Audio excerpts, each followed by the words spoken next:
Cinema వార్తలకు స్వాగతం. Toxic లో కైరా అద్వానీ, నయనతార నెగటివ్ షేడ్స్ లో కనిపించనున్నారని లీక్ వైరల్ గా మారింది.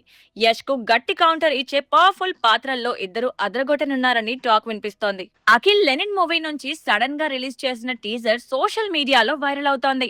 గ్రామీణ ప్రేమ కథ బ్యాక్ డ్రాప్ లో అఖిల్ భాగ్యశ్రీ బోర్సే కెమిస్ట్రీ ఆకట్టుకోగా, ఈసారి అఖిల్ హిట్ కొట్టేలా ఉన్నాడు అంటూ ఫ్యాన్స్ హైప్ పెంచేస్తున్నారు. సినిమా జూన్ 26న విడుదల కానుంది. పెద్ద ఈవెంట్ లో జస్ప్రీత్ బుమ్రాను పొరపాటున ఫుట్బాల్ ప్లేయర్ అని చెప్పిన రామ్ చరణ్ వెంటనే సోషల్ మీడియాలో సారీ చెప్పారు. ఎగ్జైట్మెంట్ లో జరిగిన హ్యూమర్ ఎర్రర్ అంటూ బుమ్రాపై తన గౌరవాన్ని వ్యక్తం చేశారు. స్టార్ క్రికెటర్ బుమ్రాకు సారీ చెప్పిన global star Ram Charan. Victory Venkatesh హీరోగా, స్టార్ డైరెక్టర్ త్రివిక్రమ్ తెరకెక్కిస్తున్న ఆదర్శ కుటుంబం సినిమాపై కొత్త అప్డేట్స్ ఆసక్తి పెంచుతున్నాయి. ఫ్యామిలీ ఎంటర్టైనర్ గా తెరకెక్కుతున్న ఈ మూవీలో భావోద్వేగాలు, కామెడీకి పెద్దపీట వేస్తుండగా, త్వరలోనే టీజర్ రిలీజ్ కు మేకర్స్ ప్లాన్ చేస్తున్నట్లు టాక్ వినిపిస్తోంది. ఫ్యామిలీ ఆడియన్స్ ను టార్గెట్ చేస్తూ సినిమా రెడీ అవుతోంది.